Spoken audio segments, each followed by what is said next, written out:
যে কোনো মাছের ঝোল একবার এইভাবে রান্না করে দেখতে পারো, খেতে কিন্তু দুর্দান্ত লাগবে। এখানে কাতলা মাছের আমি দেখো 5 পিস মাছ নিয়েছি। মাছটা তোমরা কম বেশি করে নিয়ে নিতে পারো। এরপর এর মধ্যে লবণ ও হলুদ নিয়ে নিলাম। লবণ মানে লবণটা স্বাদ অনুযায়ী দিয়েছি, আর হাফ চামচ হলুদ নিয়ে নিয়েছি। এবার হলুদ ও লবণটা মাছের সাথে ভালো করে মেখে নেব। আজকে আমি খুব সাধারণভাবে এই কাতলা মাছটা রান্না করেছি। এইভাবে রান্না করলে গরম ভাতে দুর্দান্ত লাগে। আর এই গরমে আমাদের কিন্তু সবারই একটু হালকা পাতলা খাবার উচিত।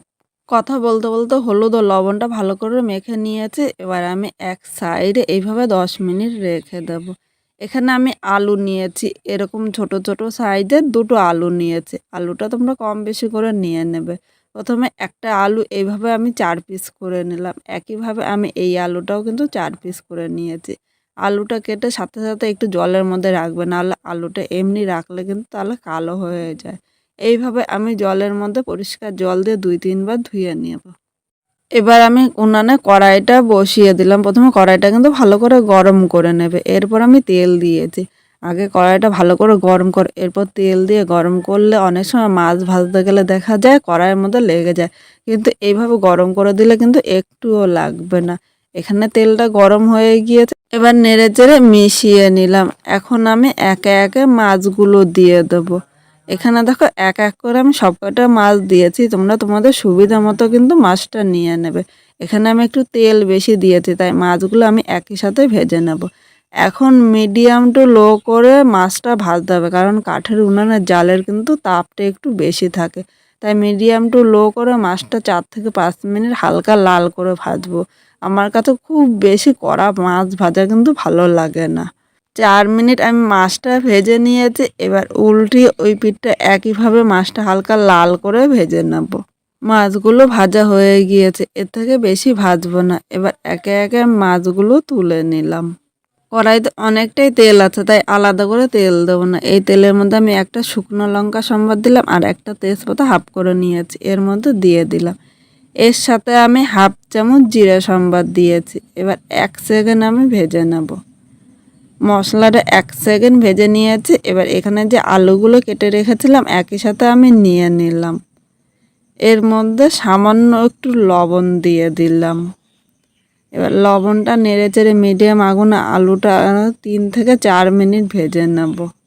এর মধ্যে আমি একটা মশলা তৈরি করে নেব। এখানে 3 কোয়া আদা নিয়েছি। যেহেতু আমি পেঁয়াজ রসুন দেবো না, তাই আদার পরিমাণটা কিন্তু একটু বেশি নিয়েছি। এর সাথে আমি দেখো 6-7টা পাকা লঙ্কা নিয়েছি। আমি এখানে কিন্তু আর কোনো শুকনো লঙ্কা ব্যবহার করব না, কারণ গরমের মধ্যে একটু হালকা পাতলা মশলা কিন্তু আমাদের শরীরের পক্ষে খুব ভালো। এবার এর সাথে আমি 1 চামচ জিরে নিয়ে নিলাম। এখন আমি জিরে, আদা ও লঙ্কাটা একসাথে ভালো করে বেটে নেব। সামান্য একটু জল দিয়ে 3টা মশলা পুরো মিহি করে বেটে নিচ্ছি। আর এইভাবে বাটলে পাটায় যতটা মিহি হয় মিক্সচারে কিন্তু ততটা মিহি হয় না। এখানে কথা বলতে বলতে আমার মশলাটা বাটা হয়ে গিয়েছে। এবার আমি একটা পাত্রের মধ্যে তুলে নিলাম। এদিকে আলুটা ভাজা হয়ে গিয়েছে। এবার এখানে যে আদা লঙ্কা জিরাটা বেটেছি এর মধ্যে আমি নিয়ে নিলাম। বাটির গায়ে অল্প মশলা লেগে আছে, তাই বাটিটা ধুয়ে সামান্য জল দিলাম। খুব বেশি কিন্তু আমি জল দেব না। এখন মশলাটা নেড়েচেড়ে আলুর সাথে আমি কষিয়ে নেব। আর একটা কথা, তোমরা ইচ্ছা করলে এখন কিন্তু আলুটা তুলে নিতে পারো, কিন্তু আমি এখানে আলু ও মশলা একই সাথে কষিয়ে নেব। এর সাথে মাঝারি সাইজে আমি একটা টমেটো নিয়ে নিলাম। এবার এখানে আমি স্বাদ অনুযায়ী লবণ দিলাম, আর হাফ চামচ হলুদ নিয়ে নিলাম। এখন হলুদ লবণটা ভালো করে কষিয়ে নিতে হবে। যতক্ষণ না মশলা কাঁচা গন্ধ যায় ততক্ষণই কিন্তু মশলাটা মিডিয়াম আগুনে আমি কষাবো। আজকে আমি পাকা লঙ্কা দিয়েছি, তাই এখানে কিন্তু কোনো গুঁড়ো মশলা ব্যবহার করব না। আর এই গরমে যতটা পারবে তোমরা একটু পাতলা ঝোল করে রান্না করে খাবে, দেবে খেতে কিন্তু দুর্দান্ত লাগবে। এখানে কথা বলতে বলতে মশলাটা কষানো হয়ে গিয়েছে, আর দেখো মশলার গায়ে থেকে তেলও ছেড়ে দিয়েছে। এবার এই জায়গায় আমি উষ্ণ গরম জল দিলাম। গরম জল দেওয়াতে ঝোলটা তাড়াতাড়ি ফুটবে, আলুটা সেদ্ধ হয়ে যাবে। ঠান্ডা জল দিলে কিন্তু আলুটা শক্ত থাকবে, ঝোলটা খেতে একদম ভালো লাগবে না।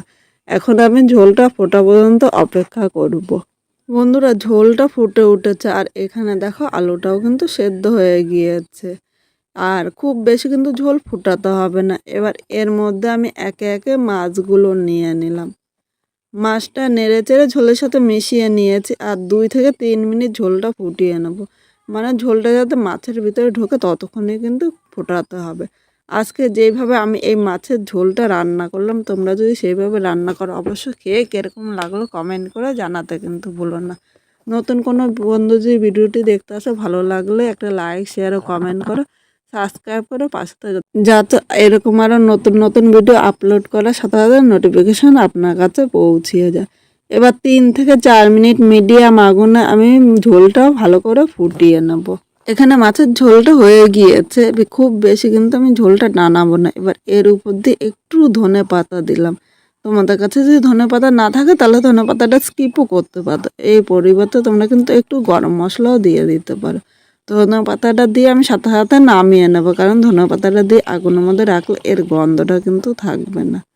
আজকে আমার এই মাছের রেসিপিটা কিরকম লাগলো অবশ্যই কমেন্ট করে জানাতে কিন্তু ভুলো না। নতুন কোনো বন্ধু এই ভিডিওটি দেখতে আসলে ভালো লাগলে একটা লাইক শেয়ার ও কমেন্ট করো ও সাবস্ক্রাইব করে পাশে থেকো, যাতে নতুন নতুন ভিডিও আপলোড করলে সবার আগে নোটিফিকেশন তোমার কাছে পৌঁছে যায়।